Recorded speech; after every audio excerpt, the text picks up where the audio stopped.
When you hear the name Willy Wonka, what comes to mind? Is it the factory? Is it the little guys with the orange faces and green hair? Is it the crazy chocolate and candies and confections that Mr. Willy Wonka creates and lets the world enjoy? Regardless, I wound up meeting the Willy Wonka of the Midwest. Now, I've been to quite a few different chocolate dealerships in my time, Sky Bar in Sudbury, Massachusetts, but nothing had prepared me to what I was about to witness, and it was right next door to me in St. Louis, Missouri.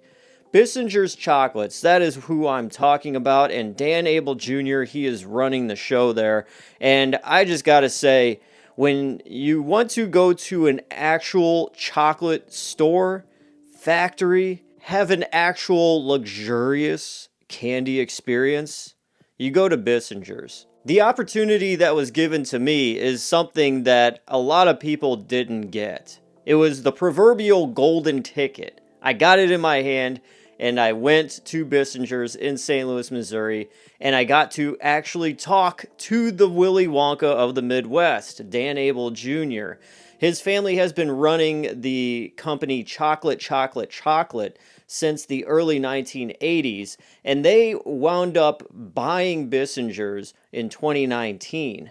So how I wound up getting my golden ticket, it was on January 17th, 2025. I just checked my emails per usual. Really didn't see too much. Kept scrolling, and then I found an email from this really nice lady named Dana Dean. The subject line of the email read something like, "Would you want to have the Willy Wonka of the Midwest sweeten up your next episode?" or something like that. So they wound up sending me an assortment called the Carl Bissinger collection box.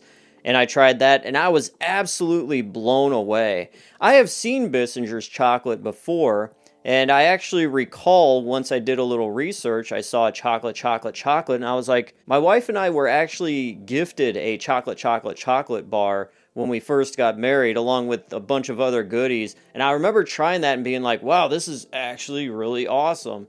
And it was just kind of crazy how, the people that own Bissinger's also own chocolate. They just got this whole operation. So I wanted to know more, and I realized Bissinger's has such a deep history, going all the way back to the 1600s. It took a few months on my behalf to finally set up an appointment to take my golden ticket and cash it in.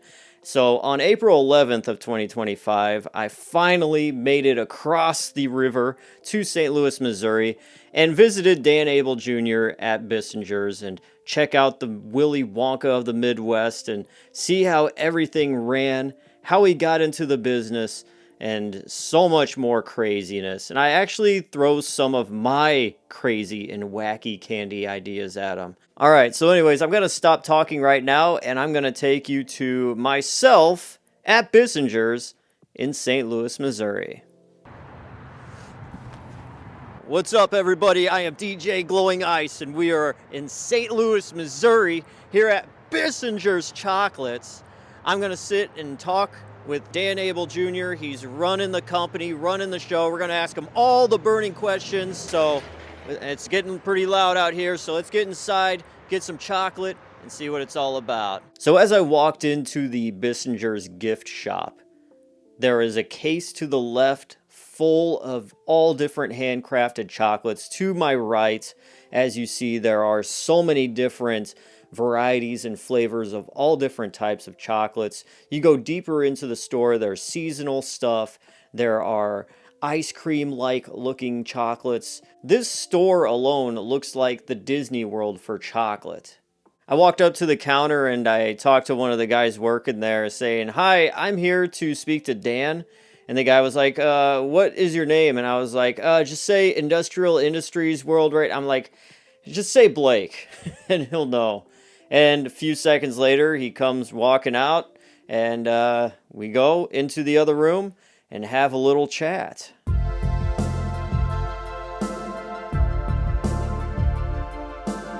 How's it going, Dan? Fantastic. How about you? I'm doing fabulous myself. It's a nice little cloudy day, but the sun is still out here and there. As long as the wind isn't bad. We're building an expansion. Every time the wind picks up and the rain, it just slows them down. So Could you give me a 1 minute, elevator pitch? Someone that doesn't know anything about Bissingers. Yeah, absolutely. How would you explain and tell them what it's all about? Yeah, and with Bissingers, I always say to our team, like, it's not a hard sell. It's always about just telling the story, because the story is the brand. And so Bissingers started in 1600s in Paris, France, and in 1668 was when Bissingers actually was appointed by King Louis XIV as the confectioner to the empire, which in French is Confesseur Impérial. So our crest behind us right here, actually at the top, it says Confesseur Impérial. And then this is really important that I learned later on. So this symbol right here actually means it was in a direct appointmentship by the king himself. So there's either, the king has a direct appointmentship, or it's more of like a parliamentary, like, a guy that knows a guy that knows a guy that gets you the, So, Wow. So the crest was really important. As far as we can tell, in the 1600s, they pretty much, the only way you can consume Bissinger's confections was you were either the royal family or a guest at the palace. So truly spread across Europe as, the king and queen's chocolate.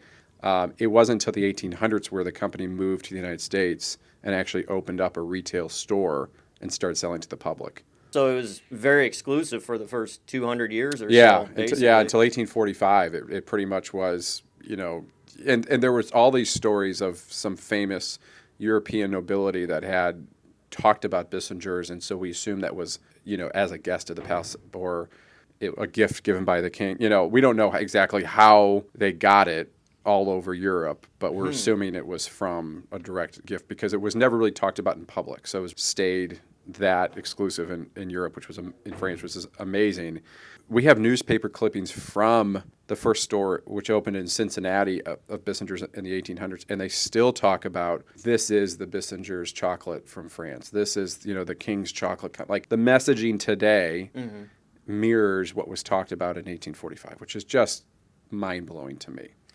Yeah, do you know the reasoning why they moved from France to the U.S.? It was right around because the French Empire fell, and I assume that because they were so connected to the empire, they decided it was time to get out. Because the King Louis Philippe was the last French king, and so the appointment, we know from 3 kings that Bissingers received the appointmentship. One was King Louis XIV, then it was Emperor Napoleon, and then it was Louis Philippe was the final one. And so at that point, I think they decided to move the whole family to the United States. Throughout the 1600s, Bissingers is created. Anything else happening that you're aware of, the history in the 1600s? Not the 1600s. The next really big note about history was Napoleon talked about it quite a bit. He had a big sweet tooth. He used to bring with him Bissinger's chocolates in battle. So chocolate at the time, we're going back to the 1800s, what is it? It's sugar, it's carbohydrates, and so it's energy. And so chocolate was a great source of energy on the battlefield. And then when he returned from battle, there was this big, beautiful, ornate chest that he had crafted for his wife as a gift, and he had it filled with Bissinger's confections, and he gave it to her. So we've always talked about creating a collection called like the Josephine, which is Napoleon's wife name, in honor of that present that he gave her. And that was kind of the next big blip of history, was the 1800s of his time. And then the next kind of big part of history was when they came to the United States. How long were they in Cincinnati?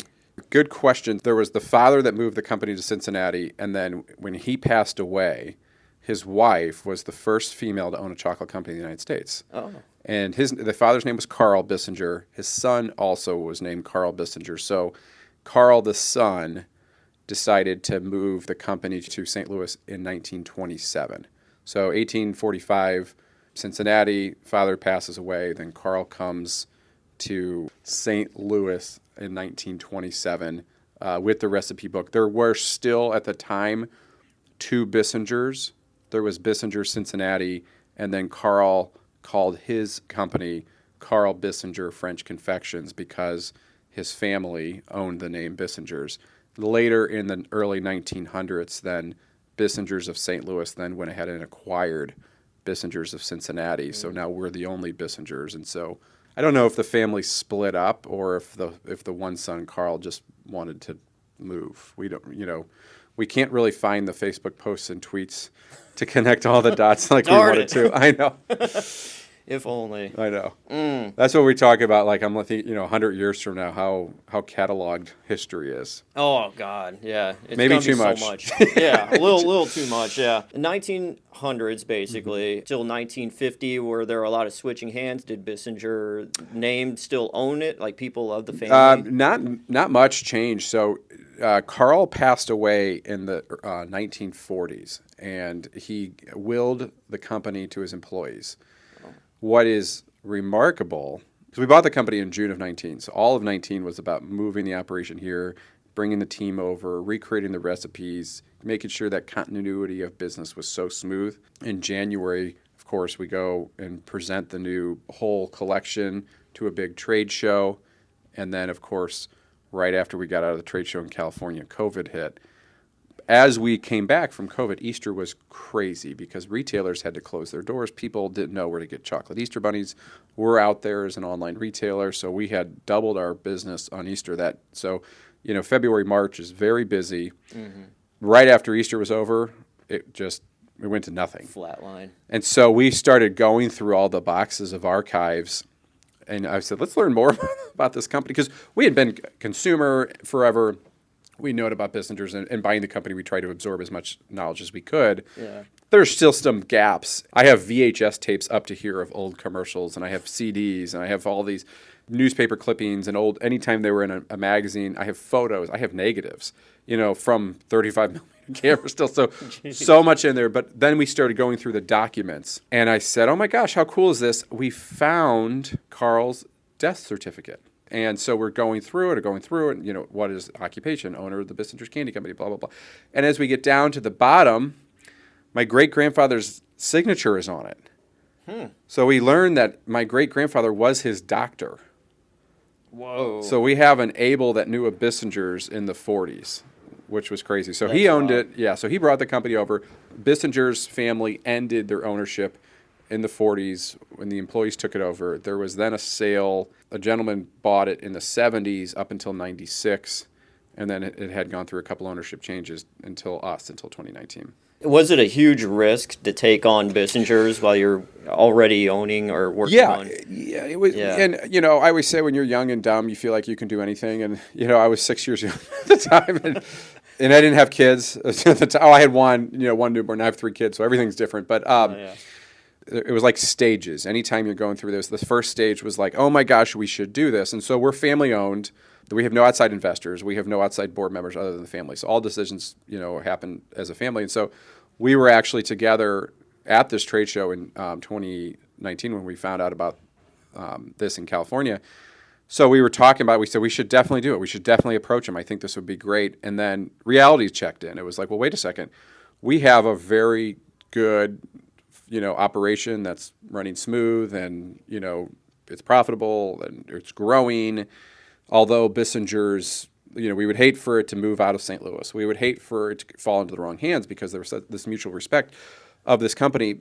But then it was like the risk of taking down 2 companies by buying one, is a thing. Yeah. It kind of works out because Bissingers and chocolate are kind of one and the same in a lot of ways because it's all high quality chocolate from what I know. Absolutely, yeah. And that's what we felt, that there was no one else really around that shares the same DNA. We felt, because we were so strong on handmade confections. And then there's kind of 3 styles of manufacturing that Bissinger's had, and we were doing 2 of them already. Mm-hmm. And then we were able to bring the 3rd style on when we bought the company and brought the equipment and the team over. So it felt very comfortable. So I've been told that you are the Willy Wonka of the Midwest.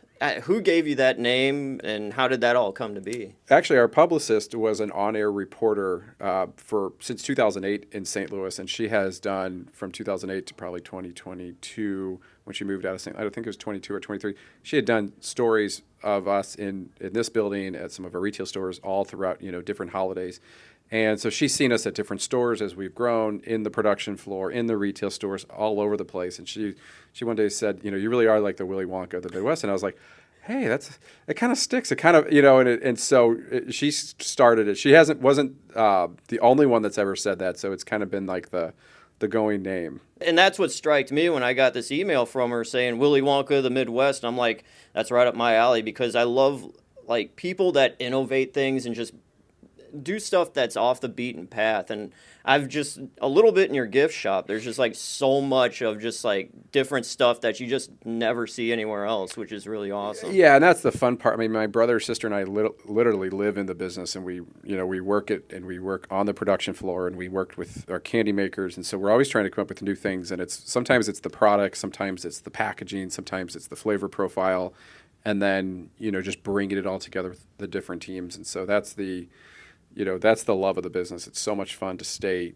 I don't know how to not be in the building. Like, I struggle to be on vacation. I'm always, even if I'm out of town on vacation, I'm always like, checking email or checking how the operation's going, because it's just such a, there's so much going on, and it's always so exciting. Luckily, we have so many seasons.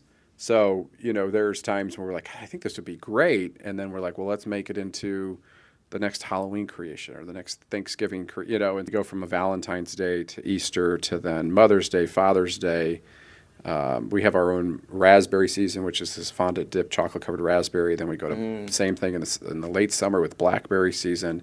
Then it's Halloween, Thanksgiving, and Christmas. So there's almost every flavor you can think of fits in one of those categories. Right, yeah, no matter what. It's always and it's not always about like maximizing revenue. It's about fun. Like, for example, we're working on a project right now, and it was like, this is great for Father's Day. It's going to be this great collection. We've always wanted to do it. I don't think we're going to sell thousands of them, but it's just something that's going to be really cool for Father's Day. And so it's something that, normally it's not always about like the big Christmas catalog. The Christmas catalog is obviously the most important from a revenue perspective, but we love the like the next seasons, the tier 2 seasons, just as much as the primary. You would never get into anything too crazy, like, the Jelly Belly Birdie Bot stuff where, Father's Day, here's boot leather, here's grass clippings or anything like that. So there used to be this running joke that, everyone says, oh, do you love everything you make? And I used to always say, no, I hate our black licorice caramel. And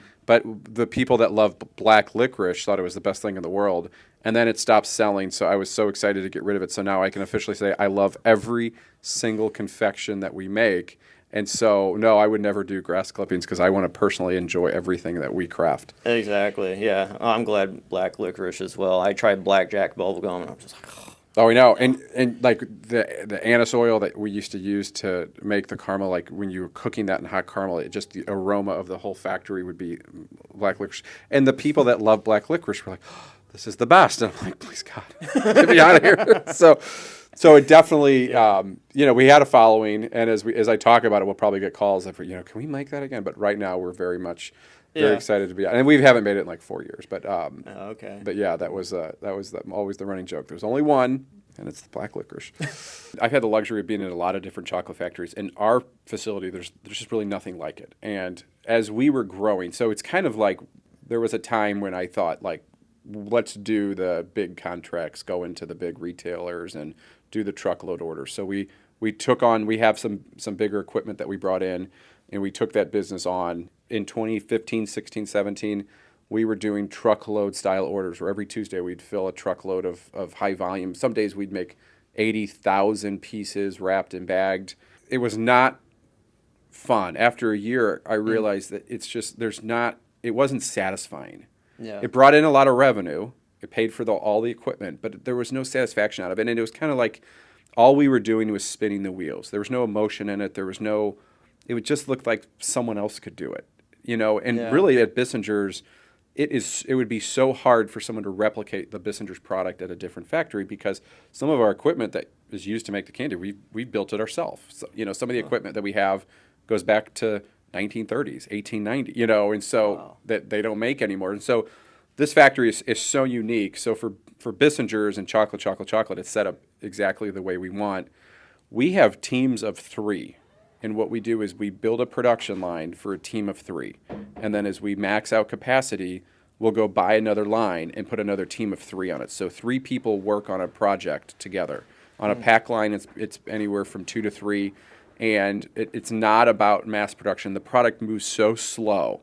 Those lines are going 2 feet a minute. So you have this long of a gap, and it takes 1 minute for the product to get from here to here. And so in that time, as it's going slowly down the lines, we can decorate it, we can drizzle, sprinkle, and make the confection look as beautiful as it tastes. Yeah. And we're like the only chocolate company in the country. Like we go 20% of the speed of the next person our size. You know, I always say that we are the biggest small company out there. Like we do manufacturing like a company doing $100,000 in sales a year would do, but we just do it with a lot more people and a lot more equipment. So you won't find massive lines down there. You'll find a lot of small lines with teams of 3. And that's how everything stays so small batch and so consistent to handmade quality. I reviewed the Carl Bissinger collection. Oh, yeah. And it was the first time I actually realized how chocolate could actually taste so good. I mean, not to pat you on the back too much, but I was just like blown away because like I've had boxed chocolates before. And most of the time when there's a orange flavor or raspberry flavor, you're just like, oh, just throw that in the trash. You know, but the one I fell in love with was the dark raspberry. I love the caramel. Like, I wasn't a fan of raspberry stuff at all, but I tried that and I was just like, I want to get more of that. Well, the thing so raspberry is like a core flavor for Bissingers, and one of the reasons it's so, you know, like important to us, and I think it does so well, is we make the raspberry flavor.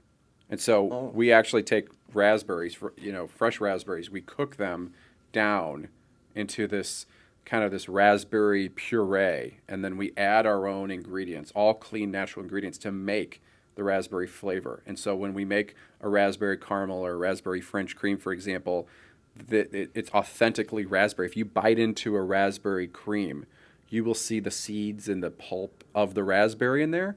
And that's what you're tasting. So your body knows when it's eating pure. Your body knows when it's eating fruit versus like a Laffy Taffy. You know, that artificial flavor is so different, and so it knows real food. You know, and it's authentically real. And that's what, you know, one of the reasons we do that is because the oldest recipe book that we have is from 1899. We have some older ones, but they're all written in French, and they have taken those recipes and kind of updated it for us in 1899. So we're working off of an 1899 recipe book.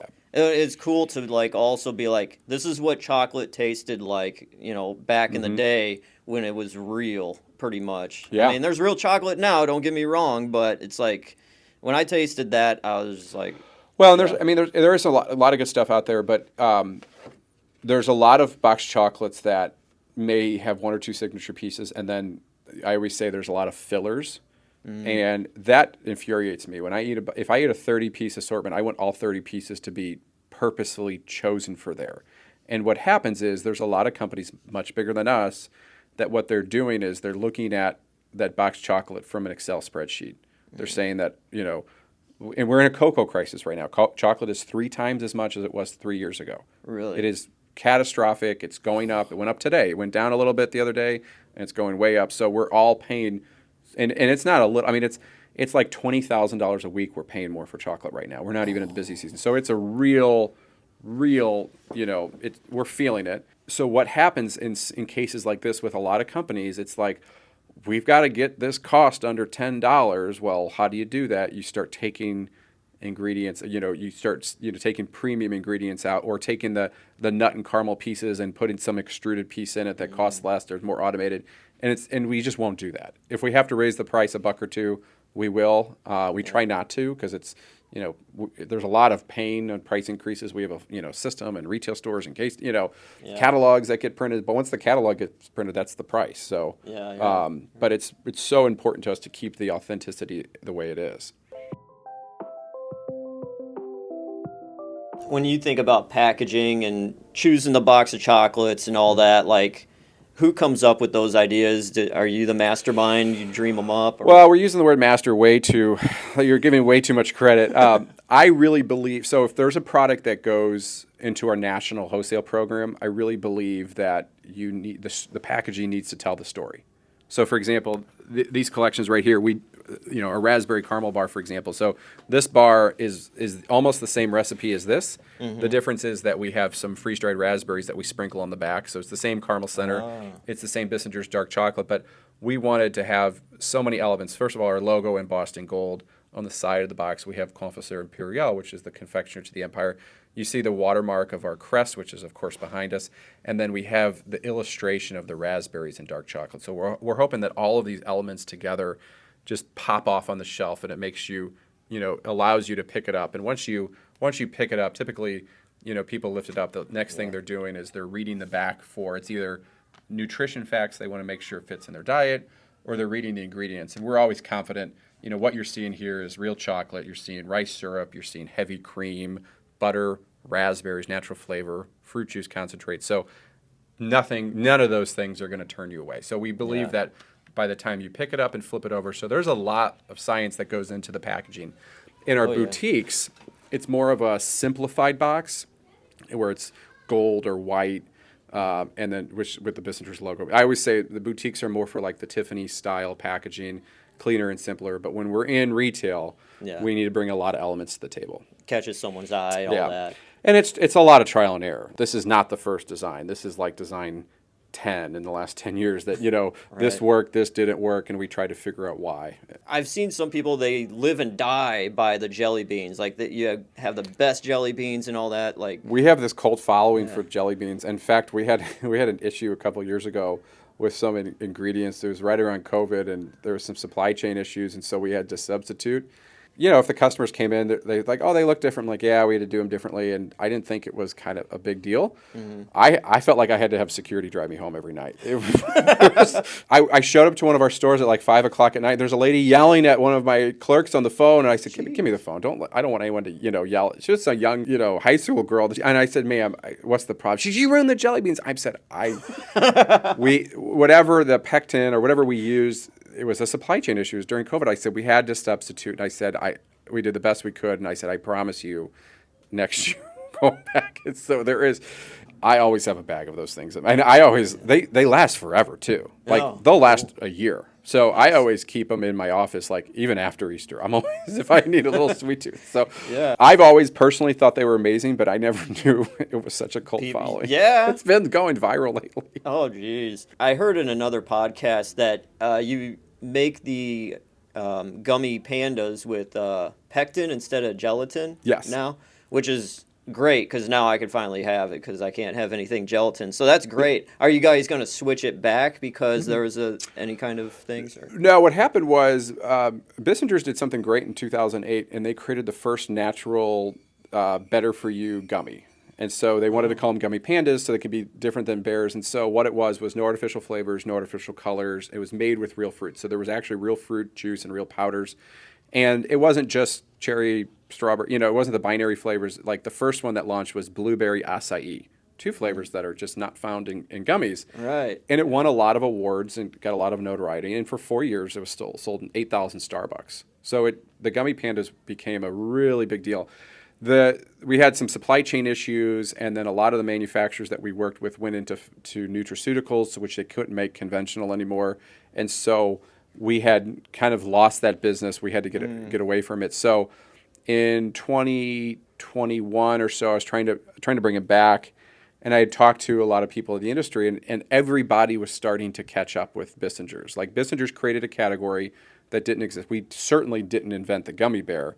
We took this product that's been out there for a really long time and raised it to a new level. But a lot of other brands had caught up to that. And so I said, well, when we come back, on our next launch, we need to do something that no one else is doing. We need to elevate it one step further. Mm-hmm. And so we continued the great flavors. We continued the real fruit juice for that authenticity. We switched it to a variety pack, but I said, let's go vegan.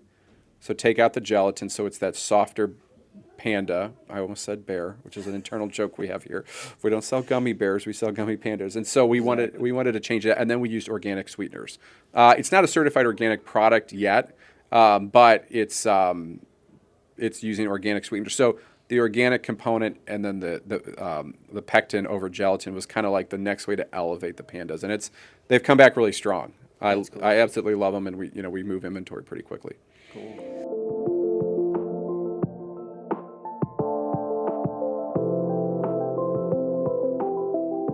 One piece of equipment still from the 1800s. Most of it's early 1900s, 1930 to 1950. And then we have some stuff that's a year old, so we're kind of a hybrid of everything. So what if apart from that, like breaks? Um, Are you able to find it and just go to? a lot of times we make it. Oh, okay. So the cream beater that makes the French fondants from 1931, we have 3. One of them's on display and will never go back into service, but there's still some gears and some motors that are sitting there. And then we have 2 of them that are identical. One is wrapped and locked away in our warehouse, and then one of them is actually in service in our kitchen. So we have a full engineering team that keeps all the equipment going in the plant. A lot of times they've had to make the parts. Sometimes you can find them, but we'll either make them ourselves or go to a machine shop to have the part recreated. That's cool. Yep. My parents started it. So my dad, apprentice as a candy maker. He was from St. Louis, and he was in college in Ohio, and really started. It was kind of like what an Amazon job would be like today. So he knew somebody that could get him a job working in a warehouse that was connected to this candy factory. So he's like, yeah, absolutely. So he did that in college, and he really just liked the business. So he went from picking and packing orders in the warehouse. He asked, is there anything else I can do, or on the weekends? So he went to work in the retail stores. They had 80 retail stores at the time in Ohio. So then he started working in the retail chocolate stores and loved that.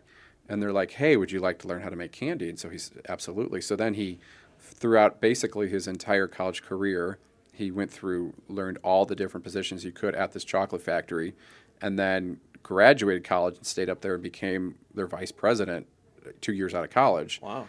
And he wanted to come back to St. Louis. He didn't want to stay up in Ohio forever. He was from here. He was dating, who was my mother at the time. He was dating this girl at the time, which they got engaged. And so they were trying to decide, do we move up to Ohio or come back to St. Louis? So he finally decided. And this is where, I've told the story so many times, but then it's like, now that I have a family and wife and kids and everything, I think back, like he had a salary with benefits and everything. And he just said, I'm good. I'm going to start my own with no money and, go get a loan and go risk everything. That takes some guts. Yeah. And it was, so I always think about that decision. Yeah. Would I make it today? And so Right. he threw away everything and came back to St. Louis, marries my mom, and he opened the store in February of 81, and then they get married in May of 81, and both parents are still together and the business is still around. So they worked it, opened it, closed. They were the first 2 employees. My dad would make candy. My mom would work in the retail. Then they hired a couple employees, within a year or 2.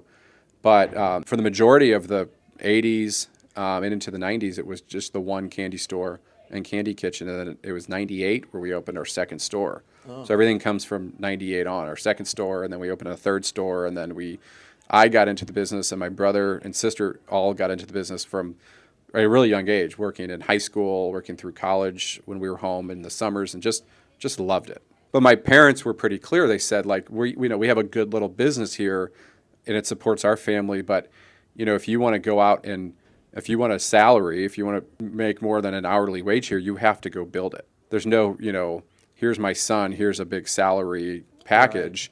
Right. Yeah. So we were pretty motivated to go build it. And so we were trying to figure out, and it wasn't like, we can go open 5 stores, no big deal. It was, you have to go build it with no budget. There's no capital expense coming. Capital expenses are only coming after we, grow. And so we said, oh, okay. So we really, because we weren't going to, and we never expected my parents to say, here's money to go open many stores. It was, right. So what can you do with the existing business? It was wholesale and online. So we started really trying to focus on building the online business. And we literally bootstrapping, knocking on doors, going from tourist attraction to grocery store chain, from locally to regionally, and then we started going to regional small trade shows, then larger shows with, the art and the banners I did myself in Photoshop. Like, we didn't have a designer, or we set the shows up, worked the shows, took them down, sometimes drove everything back and forth, and then started just building a customer base. And it was kind of like building a snowball. It was just start growing bigger and bigger and bigger. And then in here, in 2012, we moved into this building with 12 employees. So we moved into this facility after we worked and really grew the business from 2008 was when I got out of college. So 2008 to 2011 was just, 70, 80 hours a week, just nonstop, like knocking on doors, everything I can. I remember one day I took 4 flights for a 1-hour meeting because I had to take a plane up to Rhode Island, which it was a connecting flight. So 2 flights up, 1-hour meeting, 2 flights back. So 4 planes in one day for a meeting. And at the time, it was no big deal. It's what I had to do that day. Yeah. And it was always, the craziness. And then we started hiring. And then now we have an HR team and a whole. I have to get off the line to go interview people to hire. Like it was everything. We did everything. And then my sister or dad would process payroll. Like so much was, we controlled all of the aspects of the operation. And it was funny. One day in 2015 or 16, we had some lady that we knew, and she came and she says, "I want to be your sales administrator." I said, I can't afford a sales administrator. Like, I key the orders myself, and then I go pack them. Yeah. She goes, "You need to stop doing that. You need to hire me." So I met with the family. I said, do you think we can afford it? And they said, "Well, let's just try it." And she said, if it doesn't work, it was kind of eye-opening, because then I stopped keying the orders and processing myself, and I would go down and be able to go sell more chocolate. And I learned that if we put the right people in place, I can do what I do best. Yeah. And that's been transformative over the years. I've really, every time I get into a comfort zone, or we're going out of my comfort zone, like, oh my gosh, this next, whether it's hiring, whether it's personnel, whether it's equipment, we've always found that by the time we think we need it, we already needed it. It's kind of like you see this as your family thing, it's your baby, and you don't want to trust it with just some stranger, but you realize there are some actual good quality people out there that do care just as much as you would, and really run it right. So and great, yeah. I mean, so many of those things was, how do we train? I'm like, I don't know, you just got to do what I did, and so we had to work on training people, and on how to train people, and so there's so much that we held so tightly that we're having to, as you grow, you have to really start to bring on a bigger team. You grew up around all this chocolate. You knew right away this is what you wanted to do. 100%. Yeah. And I did other things too. I went out and worked for a computer company, which I really like. They still to this day are our IT company. Oh. In college, I had a job. I went to school in Florida, and I had a job down in Florida. So I did other things, lived in other places. Same with my brother and sister. But this place is like a magnet. It just sucks you in, and it's so like there's nothing. I was just listening to a podcast in the car as I was coming back today, and it was a guy who's building a business, and they said, well, if you sell this business, would you sell this business? He said yes. They said, well, what would you do next? And he says, oh, I think I want to do this, this, and this. And it was the first time ever I was like, whoa, is there anything I ever wanted else to do? Mm-hmm. And I thought for like 20 minutes today. I was like, I came up blank. It's just because we get to be in retail, in manufacturing, in wholesale, in product design, in catalog design, and like all of these things, it's so much more than chocolate. Like there are some days that I never smell chocolate. I'll be in our distribution center, or I'll be on the job site, or I'll be tasting wines for the new cafe, or and so the business has really grown into so many different things, which is really cool. So like a week in the life of Willy Wonka of the Midwest, how does that look? Just your average week? I feel like if you were to catalog what I do in a week, your head would explode. And I'm not saying I work harder than anyone else. I'm saying there's no consistency in what I do. I have to, every time I have a meeting or appointment, I have to put it on 2 calendars so I don't miss something, because if I'm not one to sit at my desk. In fact, I go crazy if there are days when I have, reports that I need to do, or cost and analysis. And if it takes 45 minutes for an analyst to do, it'll take me 9 hours, because I'll spend 20 minutes on it, and then I want to go talk to the retail team, or I'll spend 20 minutes on it, then I want to go down in production, see how the packaging department, then I want to go walk on the job site. Then as I'm walking on the job site, I go stop our machine shop and go see how the team is building the next cafe fixtures right now, and then in that whole process, I'll probably have 9 people call me from our retail stores, from our distribution center, to our salespeople, from our, and so I can and then all of a sudden I said, oh, I got a 1:00 meeting I've got to rush back to. Sometimes I'm running from wherever to get, and then I get to my desk, I'm like, okay, catch your breath.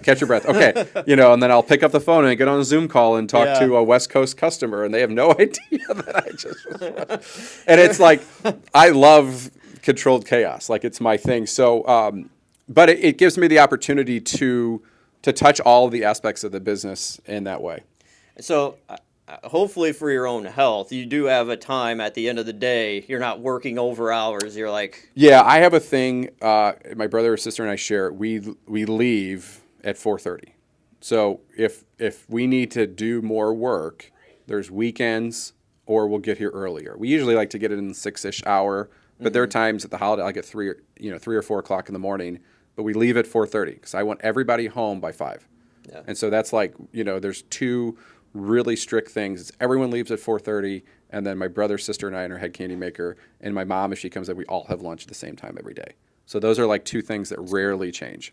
Are there candy bars that you've made since you took over Bissingers that are your babies? Like, like you look on the store shelves, be like, that's mine, that's mine, that's mine. These two are mine. This one is mine, and this one is mine. They happen to be phenomenal sellers. I'm very proud of those. These three came with the brand, and they're fantastic. So interesting thing, when we brought in a bunch of new flavors in the last few years, we retired about 4 of the flavors, and 3 of the 4 flavors, like, no big deal. Like, no one seems to, like, we don't get calls. Everyone seemed to be okay with it. But the banana pecan caramel was the one where it was like, why would you do that? That was my favorite bar. I'm like, well, it wasn't a great seller. It wasn't a bad seller. It just, and there's pecans on top of the tree nuts. So it's a big allergen changeover where there's, the manufacturing logistics that go into that. So what we did was we figured maybe it was just the packaging why it held it back. So we brought it back with the new style of packaging, and it's a phenomenal seller. And so that was the one where we kind of slapped ourselves on the hand and said we made a mistake. So we brought it back. But in doing so, some of the new flavors that we did bring out, you can't have 50 flavors. So you have to, if you're going to bring out 10 new items, you really need to get rid of 8. You got to retire some. Yeah. So what, like, on an average time, say just today, how many candy bars, flavors do you have out that are available? Well, we have a lot of seasonal. So, like, right now we're in Easter with the carrot cake bar. We had one for Valentine's Day called Love Potion. We have a peppermint cookie bark bar at Christmas. Then we have the autumn harvest bar for fall. So those 4 rotate. And then the everyday core ones are out all the time, which I think there's about 8. Okay. But then we just launched the other day. We're doing this new collaboration with a craft distillery in Kentucky called Castle and Key. So they started with bourbon, but then they also have vodka and gin. And so we did a gin and tonic bar for their gin. We did this espresso martini confection with their vodka. And then now we're launching a bourbon caramel with their bourbon. So now the gin and tonic bar was an add-on, but we didn't take anything away because it's a collaboration. So we have the core profile, the seasonal profile, and now the new category is kind of like our brand collaborations. What's the craziest collab that you've done? Not crazy in a bad way, just like, someone never would have thought of that. We did one. So the Muni in St. Louis reached out to us, and they're the big outdoor theater. It's an old historic outdoor, a lot of Broadway shows. It's in the summertime. It's amazing. So they've gone 106 seasons. I know that because their 107th season is launching. And what they do is they have 7 shows every year. And they reached out to me actually on social media and said, hey, is it possible to work with you use Bissinger's confections as a clue to launch each one of our new shows coming out in the 2025 season? And I was like, and I grew up going to the Muni. I've been going to the Muni since I've been 5 years old. And I was just like, it's 7:45 at night. I'm texting my brother and sister. I'm like, we just heard from the Muni. Like, nice. And so I'm, responding on my couch like, yes, absolutely. Let's get on a call them in the morning. Cannot wait. And so they came in and met, and they're like the nicest people in the world. They're just so easygoing, so nice. And we went through at this table like 50 Bissinger's confections, and then they showed us. So their shows are under lock and key. Like, no one outside their organization knows. And so we were brought into the fold because they had to tell us the shows on how to pair chocolates. Yeah. And that was so much fun. And the response that we got, it was like electric. That every day for a week they would launch a new clue, and they would use the Bissinger's confection as the clue.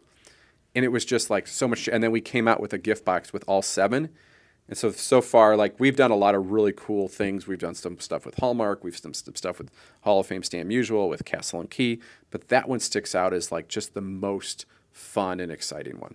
So many different collections. You got this one over here. It's got the wax. Yeah, so this is 1668. And I did this. I worked on this personally because this was like I always say this was my gift to Bissingers. So we called it the 1668 collection, as then the year that they started in 1668 Paris, France. It's this custom collection, and so I went crazy like with the packaging. Like, we've never seen a box that closes like this, and so that's what we started with. And I was like, how are we going to close this? And so I came up with the wax seal, and so I'm not even kidding. We we were melting wax and stamping like the first 500 boxes, and then we found this like Etsy shop that made them for us. So like the first, like that's how we took it to this next level, and then every single one has its own. So as you, and it's kind of it's cool because as you you break it open yourself, and then oh, it's really on there. So then you could see that we have our own product key, but every one of these confections is completely unique, and every one tells the story. So like for example, the Grand Marnier truffle. In the 70s, the candy makers at Bissinger's would make this Grand Marnier cream. They called it a cream then. It was basically a truffle consistency. And they never put it out on the shelf. It was just like the locals that knew about it. It was like the off the menu thing. Hidden menu item. Yeah, and you had to ask for it. And so when I heard about this story, I'm like, well, we have to do this. It has to go into, our best confection. And then in our bar creation, we found there's a cocktail called the King Louis XIV, which is Chambord and gin. And so one day we're like, let's try it. We made it, and it's delicious. And so I made a caramel with those ingredients. We call it the King Louis caramel. And then I had the crest remade. Then we brought the Royal Raspberry Caramel, which is your favorite one. Oh, yeah. So we did that for you. Of course. Thank you. And then we really just kind of dug deep into the recipe book. We used the Bissinger's lemon puree recipe to make the lemon truffle. But then out of all of them, like the French vanilla bonbon came from the French vanilla.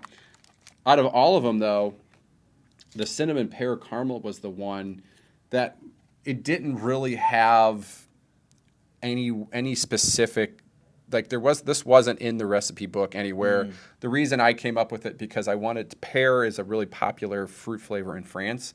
Pear is, raspberry is, but not as much like apple. Like apple's an American thing, pear is a French flavor. Oh, okay. So I wanted to do a pear caramel, and it just kind of fell flat when I did. So I bumped it with cinnamon, and I created it, and everyone liked it, and let's go with it.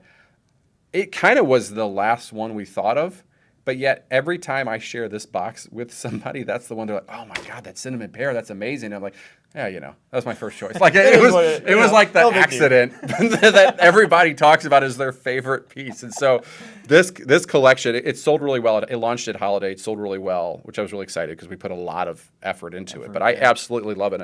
And I always say this one was my gift to Bissinger's because it was so much effort and thought that went into this one. But help yourself if you want to. Okay. Yeah, it looks beautiful. I'll try this cinnamon pear. Hopefully I didn't overhype it for you. Let's see here.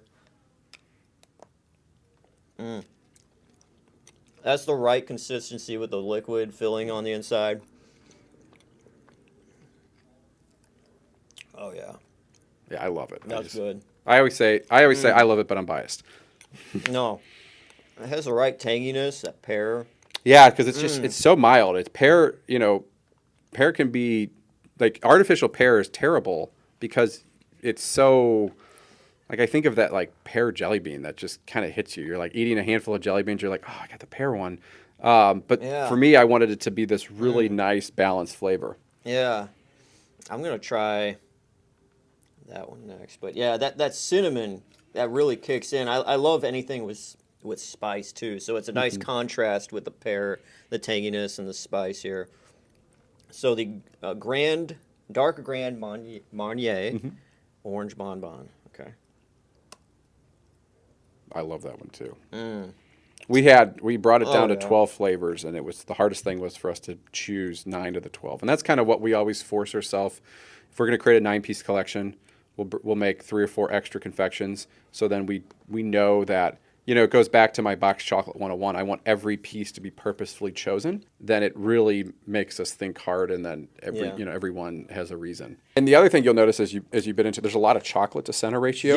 Yeah. Especially as chocolate becomes so much more expensive, brands are starting to put less chocolate in it and more center, and we won't do that. We're not changing the consistency. We measure the chocolate to center ratio 3 times of every batch to make sure it doesn't change throughout the batch because that consistency is so important to us. So you go to trade shows and all that, and you see kind of all kinds of funky chocolate flavors, I'm sure. Yeah. Have you seen some things that you're like, there's no way, that's ever going to pop off and do anything? Yeah, I think there's There's a so the big thing like right now is this Dubai chocolate craze with the and so we did just launch a pistachio confection, but what doesn't have the flake in it, and it's not a bar. It's a new crown piece, which is a beautiful molded piece.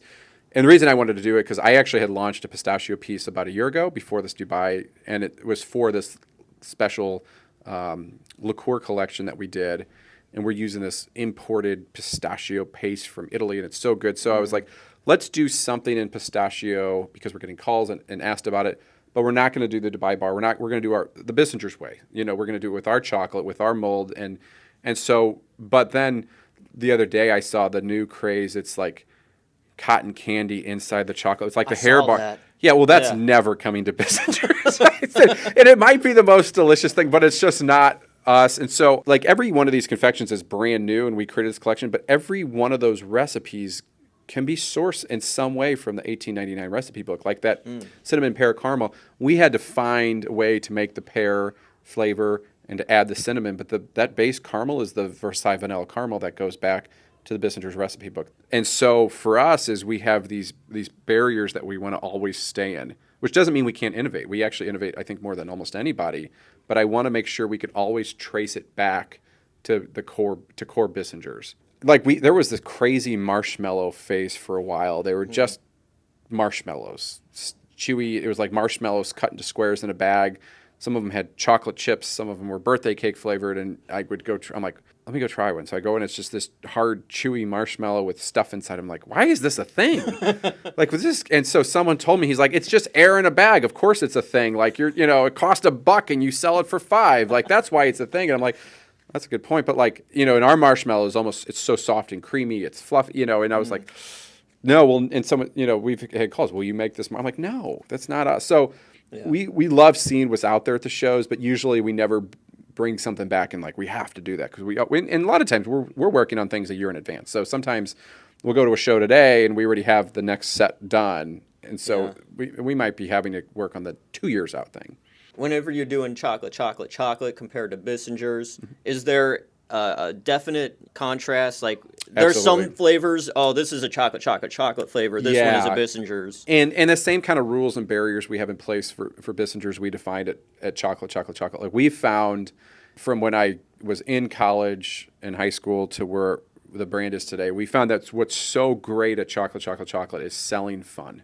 So selling fun in the form of a chocolate bar. And so at chocolate, like we have the birthday cake flavor. We have waffle cone caramel fudge brownie. Our newest one that we just launched this month is root beer float truffle bar. Oh, that's it's just fun. I mean, just when you hear root beer float, you get excited. And that root beer flavor what we used is amazing. And it's as root beer can get. And you in the vanilla ganache that really authentically tastes like the ice cream. That to me is not a Bissinger's product. It's very much fits into that, gourmet, handmade, fun experience at chocolate.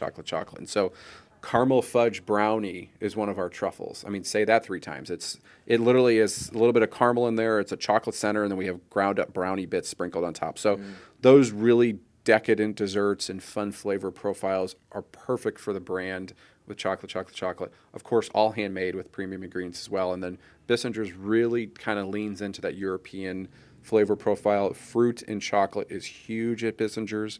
We have candied apricots, candied oranges, orange peel, cordialized cherries. And those products just don't do well in a chocolate store, but it's a really powerful seller at a Bissinger's boutique. Okay, cool. Now, I know some people, I'm sure all the time, I have this great idea for a candy bar. Could you do, and you're just like, yeah, we'll think about it. Well, I always say for 10,000 bars, you can have whatever you want. To turn the machine on, we have to make 10,000 bars, or otherwise we lose money. Yeah. Yep. So I have my own. There's one bubblegum flavor. We've talked about that. We've talked about a bubblegum caramel. Sounds awesome. Yeah, trying to think what lane we went down. We were thinking bubblegum, cotton candy flavors, and caramel, and then we were kind of thinking like this whole. So I think it's a great idea. Yeah, okay. A clear cola, like Crystal Pepsi or whatever. I don't even know the logistics if you could even make a clear chocolate bar. Probably not. Probably not on that one, but Yeah. we were going to do a cherry Coke one before. Oh, So when we were nice. working on the soda flavors, we decided to go with root beer. Yeah. But we've done, so cherry Coke and root beer have been through the factory on R&D before. That's So cool. 2 for 2 almost. Yeah, that's wow. Okay. Now this one probably not. This is just absolutely insanity. But a movie theater butter popcorn flavored bar. Oh, interesting. I actually did this piece, when was it? Like 10 years ago. And we put popcorn in the chocolate. Mm-hmm. And so we would just mix popcorn and chocolate, a little bit of salt, and then we would just cut it into squares. And we would soften up the chocolate a little bit with coconut oil so it was kind of soft. It wasn't a bite, it was soft. And we called that sea salt popcorn bites. So not exactly what you're going for, but we have done popcorn in chocolate before. It's pretty good. Something in that realm. Yep. Yeah. Okay. And this one, I just love this flavor. It could possibly be a Bissinger's, but maybe a little too wacky, but a honeydew flavor. Just regular old honeydew. Oh, that's interesting. Yeah. Man, that's the first time I've heard honeydew and chocolate before. Yeah. Could be So, good. yeah. What's the wackiest flavor that someone has come at you with that you're just like, absolutely not? It sounds awesome, but... That is a good question. I always feel like it's usually gummy flavors that people, give me. They're like, can we do, I'm trying to think of a good example. Sometimes it's just like in one ear and out the other because it's yeah, sure. Yeah. so many things going on. But and part of it is like, for example, we have, can you do a marshmallow chocolate bar where we can't fill our bars with marshmallow because the way the one-shot depositors work, they're these amazing, sophisticated Swiss lines, and they're really good at doing what they're doing, but not anything else. And so a lot of times we get questions like, oh, what about a Rocky Road marshmallow bar? Like, in theory, it's great. We just can't do it. And so those are usually why we have to say no to ideas. Yeah. Where do you see Bissinger's in 1 year, 10 years, and even 100 years from now? We're looking at this year. So the catalog and direct-to-consumer experience is so important to us. And so we really want you to be the closest touch point we have to communicating to the customer. But wholesale has really also taken off. We're in all of the Barnes & Nobles nationwide and some other key accounts. We're regionally in some Dillard's. We're in a lot of specialty grocery stores. And so that business we've been really working on and has put us in a lot of locations nationwide. But we also, as that grows, we want to take and parlay that with a direct-to-consumer touch point. So, before in the kind of COVID and post-COVID era, it was easier to go connect with people strictly just through direct-to-consumer. But now we're feeling that we need to do more on retail boutiques. So we're going to test out more retail experiences.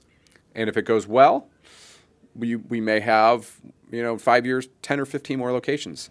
Yeah. If it doesn't go well, we may have one more location. So, but on the foreseeable future, we want to go with more retail because we want to be able to connect that direct-to-consumer experience. If you're a direct-to-consumer customer, we want to give you, like our flagship boutique here in St. Louis, like people know about it and they talk about that store like it's an excursion to go, and it truly is. Like when I was a customer, I thought it was the coolest chocolate store out there. Like to go, and so we want to bring that experience to more markets, and that could be what Bissinger's is.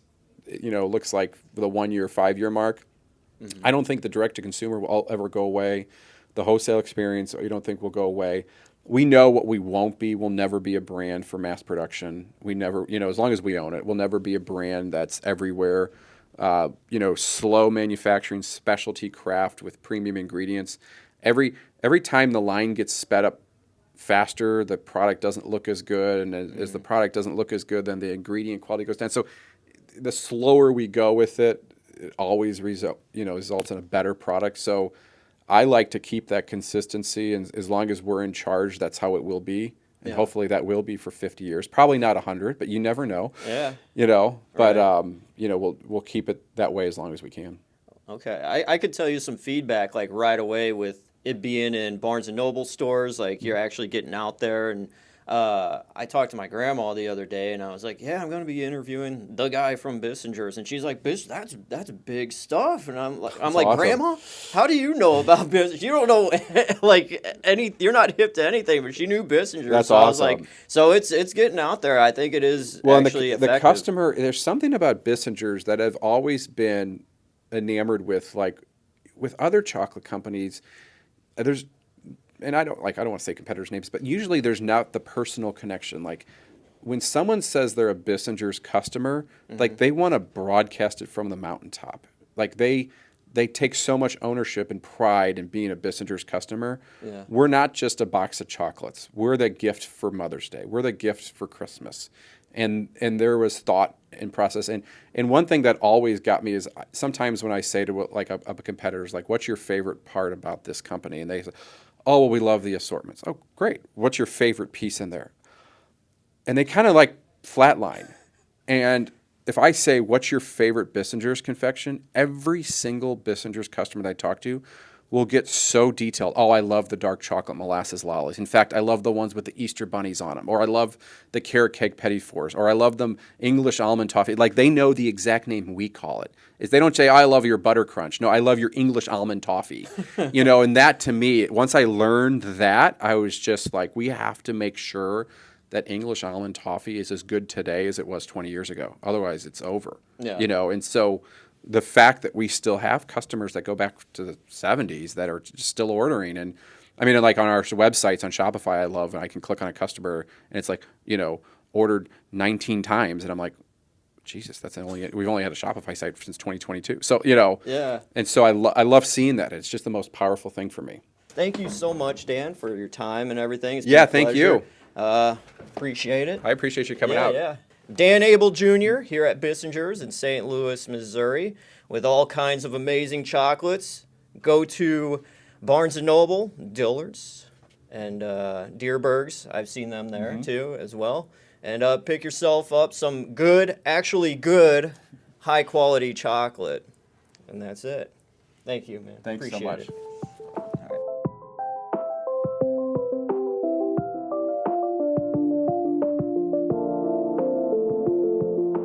So after that interview, Dan took us on an exclusive tour throughout the facility, the factory, and got a bunch of different shots to put in this video. And I just gotta say thank you so much, Dan, because after the factory tour, we went back into the room where we did the interview, and he started stacking up all the chocolates that he put on the table for us to look at, and he handed them to me, and I was like, "Dude, I thought that those were props. Like, yeah, I don't want to, take these from you." He's like, "No, no, they're yours, man. Take them." I'm like, "That's awesome." And I was like, "I'm going to go into the gift shop anyways because I heard so many great things about the peanut butter cups you guys make." And he said, "Do you want milk chocolate or dark chocolate?" And I was like, "I want to try the dark chocolate." So we walked into the gift shop. He just grabbed a bag off the shelf, handed it to me. He said, "Go ahead, take it." And I was like, "Really?" I'm like, "Thanks, bro." But after he had left, got back busy taking care of business, we hung around the gift shop and we picked out a few more things to just try. I got the root beer float truffle bar from Chocolate Chocolate Chocolate, and oh my God, that was amazing. I just want to say thank you, Dan, for the invitation and the Abel family and Bissinger's Chocolate, Chocolate, Chocolate. Thank you, Dana Dean, for reaching out and giving me this opportunity. It was by far one of the best experiences I've had this year or in the history of this channel. So it was just an awesome time through and through. I mean, you can't go wrong with good chocolate, really. I also got to say, if you heard at the beginning of this interview, Dan was talking about construction happening, which at Bissinger's, they are planning on expanding the building and opening it up more to have a bar slash cafe with coffees and all kinds of drinks and stuff. So I will be back once again to check out that whole deal when that opens up. It sounds really awesome. Can't wait to try the coffees and the lattes and whatever else. Pair it with some good chocolate. It's just going to be just cool. And keep your eyes peeled for Bissinger's chocolate. Any Barnes & Noble across the entire nation has them. And it's definitely opened my eyes up to realize that, hey, chocolate could actually be a whole lot better than you think. Anyways, thank you guys for watching. I am DJ Glowing Ice saying peace out. And I'm going to go down my glass elevator now. Boop.